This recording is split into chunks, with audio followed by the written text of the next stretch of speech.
اعوذ باللہ من الشیطان الرجیم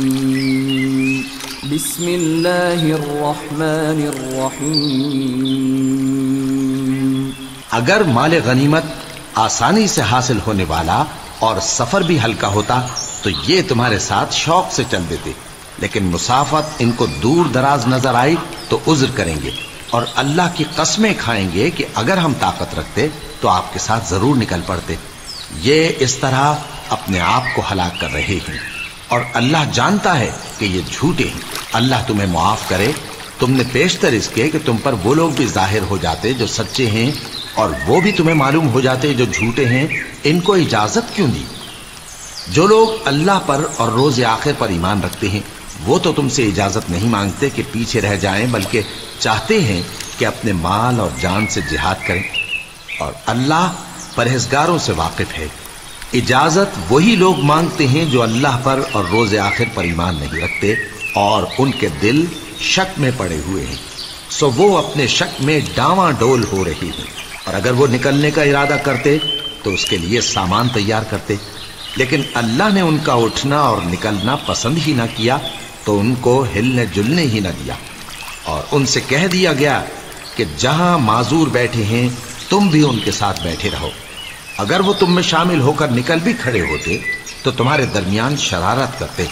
اور تم میں فساد ڈلوانے کی غرض سے دوڑے دوڑے پھرتے، اور تم میں ان کے جاسوس بھی ہیں، اور اللہ ظالموں کو خوب جانتا ہے۔ یہ پہلے بھی طالب فساد رہے ہیں اور بہت سی باتوں میں تمہارے لیے الٹ پھیر کرتے رہے ہیں، یہاں تک کہ حق آ پہنچا اور اللہ کا حکم غالب ہوا اور وہ برا مانتے ہی رہ گئے۔ اور ان میں کوئی ایسا بھی ہے جو کہتا ہے کہ مجھے تو اجازت ہی دیجیے اور آفت میں نہ ڈالیے۔ دیکھو یہ آفت میں پڑ گئے ہیں اور دوزخ سب کافروں کو گھیرے ہوئے ہے۔ اے پیغمبر، اگر تم کو آسائش حاصل ہوتی ہے تو ان کو بری لگتی ہے، اور اگر تم پر کوئی مشکل آ پڑتی ہے تو کہتے ہیں کہ ہم نے اپنا کام پہلے ہی درست کر لیا تھا، اور خوشیاں مناتے لوٹ جاتے ہیں۔ کہہ دو کہ ہم کو کوئی مصیبت نہیں پہنچ سکتی بجز اس کے جو اللہ نے ہمارے لیے لکھ دی ہو، وہی ہمارا کارساز ہے، اور مومنوں کو تو اللہ ہی پر بھروسہ رکھنا چاہیے۔ کہہ دو کہ تم ہمارے حق میں دو بھلائیوں میں سے ایک کے منتظر ہو، اور ہم تمہارے حق میں اس بات کے منتظر ہیں کہ اللہ یا تو اپنے پاس سے تم پر کوئی عذاب نازل کرے یا ہمارے ہاتھوں سے تمہیں عذاب دلوائے، سو تم بھی انتظار کرو، ہم بھی تمہارے ساتھ انتظار کرتے ہیں۔ کہہ دو کہ تم مال خوشی سے خرچ کرو یا ناخوشی سے، تم سے ہرگز قبول نہیں کیا جائے گا، تم نافرمان لوگ ہو، اور ان کے خرچ کیے ہوئے مالوں کے قبول ہونے سے کوئی چیز مانے نہیں ہوتی سوائے اس کے کہ انہوں نے اللہ سے اور اس کے رسول سے کفر کیا، اور نماز کو آتے ہیں تو سست و کاہل ہو کر، اور خرچ کرتے ہیں تو ناخوشی سے۔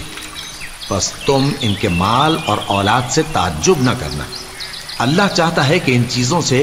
دنیا کی زندگی میں ان کو عذاب دے، اور جب ان کی جان نکلے تو اس وقت بھی یہ کافر ہی ہوں، اور اللہ کی قسمیں کھاتے ہیں کہ وہ تمہیں میں سے ہیں، حالانکہ وہ تم میں سے نہیں ہیں۔ اصل یہ ہے کہ وہ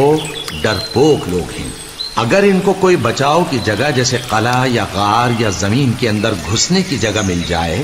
تو اسی طرف رسیاں توڑاتے ہوئے بھاگ جائیں، اور ان میں بعض ایسے بھی ہیں کہ تقسیم صدقات میں تم پر تانا زنی کرتے ہیں۔ اب اگر ان کو اس میں سے خاطر خواہ مل جائے تو خوش رہیں، اور اگر اس قدر نہ ملے تو جھٹ خفا ہو جائیں۔ اور اگر وہ اس پر خوش رہتے جو اللہ اور اس کے رسول نے ان کو دیا تھا، اور کہتے کہ ہمیں اللہ کافی ہے، اور اللہ اپنے فضل سے اور اس کے پیغمبر اپنی مہربانی سے ہمیں پھر دے دیں گے، اور ہمیں تو اللہ ہی کی رضا مطلوب ہے، تو ان کے حق میں بہتر ہوتا۔ صدقات یعنی زکوٰۃ و خیرات تو مفلسوں اور ناداروں اور کارکنان صدقات کا حق ہے، اور ان لوگوں کا جن کے دل جیتنا منظور ہے، اور غلاموں کے آزاد کرانے میں، اور قرض داروں کے قرض ادا کرنے میں، اور اللہ کی راہ میں، اور مسافروں کی مدد میں بھی یہ مال خرچ کرنا چاہیے۔ یہ مصارف اللہ کی طرف سے مقرر کر دیے گئے ہیں، اور اللہ جاننے والا ہے، حکمت والا ہے۔